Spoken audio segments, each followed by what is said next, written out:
Ya Ibu, Ibu. Waalaikumsalam. Silakan duduk Ibu. Baik Ibu. Baik Ibu, sebelumnya tadi saya sudah menutup pintu dan tirai Bu ya untuk menjaga privasi Ibu. Ibu, perkenalkan Ibu, nama saya Rika Yunita. Kebetulan saya bertugas pagi Bu di klinik ini. Kalau boleh tahu apakah benar ini dengan Ibu Pia? Iya Ibu, saya Ibu Pia yang kemarin menanyakan tentang kondom Ibu. Iya. Kemarin kurang jelas di WA. Baik Ibu, jadi di sini nanti saya akan menjelaskan Ibu ya atau memberikan konseling kepada Ibu tentang alat kontrasepsi kondom, dan juga nanti saya akan mempraktikkan Ibu cara pemakaian kondom yang baik dan benar. Baik Ibu, apakah sampai sini ada yang ditanyakan? Tidak ada Ibu. Apakah Ibu sudah paham? Paham Ibu. Baik Ibu, kalau begitu nanti untuk tindakannya itu kurang lebih 15 menit Ibu.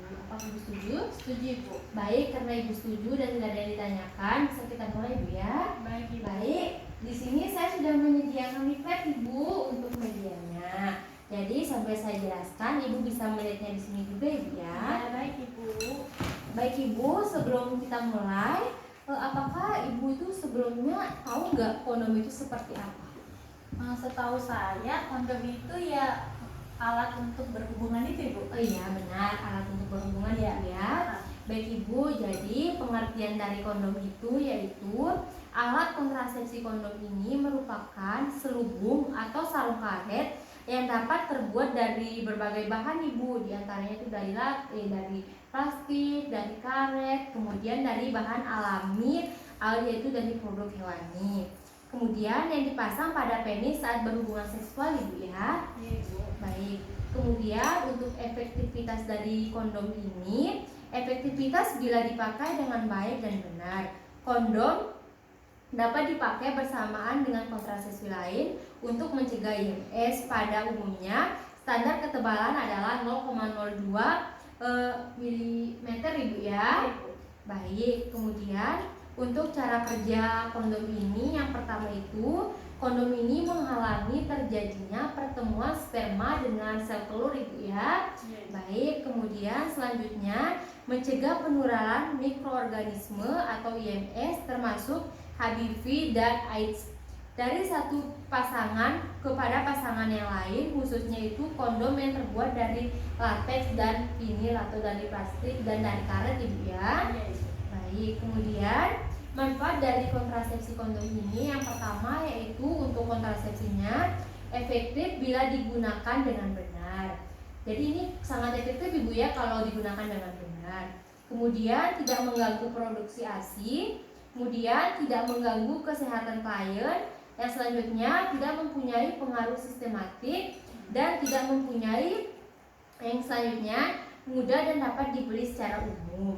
Kemudian tidak perlu resep dokter atau pemeriksaan kesehatan khusus. Baik, kemudian untuk manfaat non kontrasepsinya, yang pertama itu memberi dorongan kepada suami untuk berkabin. Selanjutnya dapat mencegah penularan IMS. Selanjutnya mencegah ejakulasi dini, dan yang selanjutnya membantu mencegah terjadinya kanker serviks Ibu ya, karena mengurangi iritasi bahan kasiologenik eksogen pada serviks. Baik Ibu, selanjutnya yaitu saling berinteraksi secara sesama pasangan. Baik Ibu, sampai sini apakah Ibu paham? Paham Ibu. Baik, saya lanjutkan Ibu ya. Yang selanjutnya adalah cara menggunakan alat kontrasepsi kondom. Yang pertama itu jangan menggunakan gigi atau benda tajamnya seperti gunting dan pisau. Jadi jangan menggunakan gigi saat membuka kondom Ibu ya, atau alat tajam lainnya. Kemudian gunakan kondom hanya untuk satu kali. Jadi disarankan untuk menggunakan kondom ini hanya satu kali pakai Ibu ya. Baik, selanjutnya kondom jangan disimpan pada tempat yang panas Ibu ya, karena akan merusak kondomnya, yaitu akan mudah robek. Baik, selanjutnya perhatikan tanggal kadaluarsanya Ibu ya. Jadi untuk tanggal kadaluarsanya kami harus lihat Ibu, jika udah ada kadaluarsa jangan dipakai, atau ketika kondomnya itu keras jangan dipakai Ibu ya. Baik, selanjutnya jangan menggunakan minyak goreng, minyak mineral ataupun pelumas, karena ini dapat mengganggu atau merusak kondomnya Ibu ya. Baik ibu, selanjutnya saya akan mengajarkan kepada ibu-ibu ya cara untuk pemasangan kondomnya. Baik, di sini sudah ada alat peraganya ibu ya.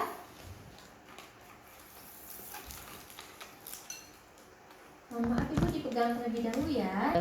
Baik ibu, jadi untuk membuka kondomnya, saya jelaskan tadi tidak bisa menggunakan gigi ibu ya atau benda tajam lainnya. Jadi dapat dibuka dengan menggunakan tangan ibu. Ini ibu ya. Iya, Baik. Selanjutnya pada saat pemasangan kondom, kita lihat ibu sampai penisnya itu tegang atau ereksi. Baik ibu, jadi pada saat pemasangan kondom itu kami lakukan pemasangan pada saat penis ereksi atau pada saat tegang ibu ya. Baik, selanjutnya letakkan kondom pada ujung penis seperti ini ibu ya. Baik, kemudian pastikan untuk menyisakan ujungnya seperti ini ibu ya. Ketika nanti kondom yang ibu beli tidak ada ujung, maka ibu longgarkan ibu ya, seperti ini pas di ujung penis. Kemudian arahkan ke pangkal penis seperti ini secara perlahan. Baik, untuk pemasangannya nanti seperti ini ibu ya.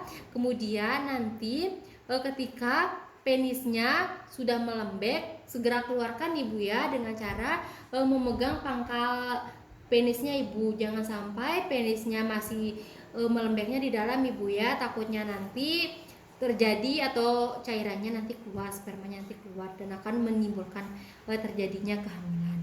Baik ibu, sampai sini apakah ibu paham dengan cara pemasangan yang saya jelaskan? Paham ibu. Baik ibu, kalau kita lanjut ibu ya.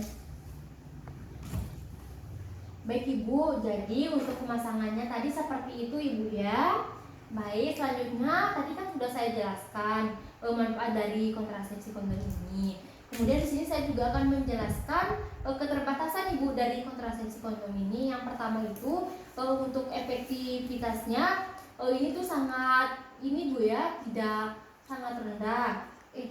Efektivitasnya tidak terlalu tinggi atau rendah ibu ya. Kemudian cara penggunaannya ini sangat mempengaruhi ibu keberhasilan dari kontrasepsi kondom ini.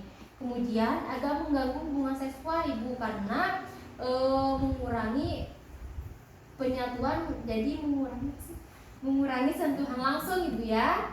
Dan selanjutnya pada beberapa klien biasanya itu kesulitan ibu untuk mempertahankan ereksi.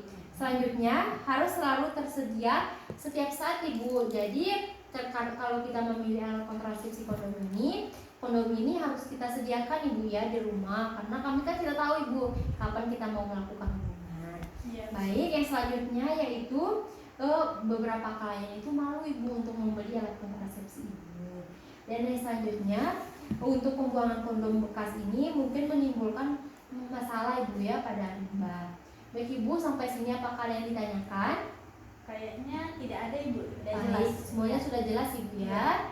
Baik ibu, tadi untuk konselingnya sudah saya jelaskan ya, dari efektivitasnya, dari efektivitas, pengertian, manfaatnya, kemudian juga keterbatasannya. Dan juga tadi saya sudah memperagakan ibu ya cara pemakaian kondom yang baik dan benar. Baik ibu, kalau boleh tahu, boleh ya saya bertanya kepada ibu? Oke, boleh ibu. Ibu, coba ibu sebutkan 3 aja ibu keterbatasan dari kondom ini. Keterbatasan kondom itu efektivitasnya tinggi jika dipakai baik dengan benar. Ya. Lalu yang kedua itu kebanyakan klien itu pada malu beli di halayak. Ya, gitu. Dia malu ibu ya. Iya. Lalu yang ketiga itu efektivitasnya tidak terlalu tinggi ibu. Baik ibu, benar ibu ya. Jadi untuk keterbatasan dari kondom ini itu yang pertama itu efektivitasnya itu tidak terlalu tinggi, efektivitasnya itu rendah ibu ya. Kemudian pasien itu ini malu ibu untuk membeli alat kontrasepsi ini. Kemudian untuk pemasangannya itu sangat berpengaruh ibu ya untuk keberhasilan dari kondom ini. Kemudian ini tuh membuat tidak nyaman ibu karena tidak melakukan sentuhan langsung ibu ya sama pasangan. Kemudian untuk limbahnya juga ibu ya.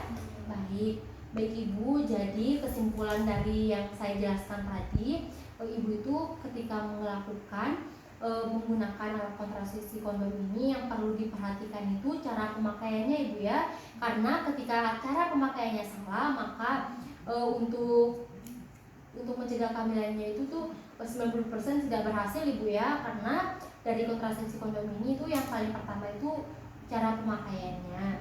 Dan juga dilihat Ibu ya tanggal kadaluarsanya juga. Baik Ibu, sampai sini apakah sudah jelas? Jelas Ibu. Baik Ibu, kalau begitu apakah masih ada pertanyaan Ibu? Belum ada Ibu. Oh iya, Ibu tidak ada pertanyaan, semuanya sudah jelas. Baik Ibu, terima kasih banyak Ibu ya atas waktu dan kerjasamanya. Ibu sangat kooperatif sekali menjawab pertanyaan dari saya, dan sangat bagus saat saya menjelaskan Ibu juga menyimak dengan baik. Baik Ibu, kalau begitu saya izin pamit Iya ya Ibu. Ibu, baik Ibu, nanti untuk kunjungan ulangnya itu 1 minggu lagi Bu ya, Ibu bisa kesini lagi. Nanti saya akan menjelaskan atau memberikan konseling alat kontrasepsi lainnya. Ya baik Ibu, terima kasih ya Ibu. Iya, Saya izin pamit ya Bu. Ya, mari Bu, hati-hati Bu.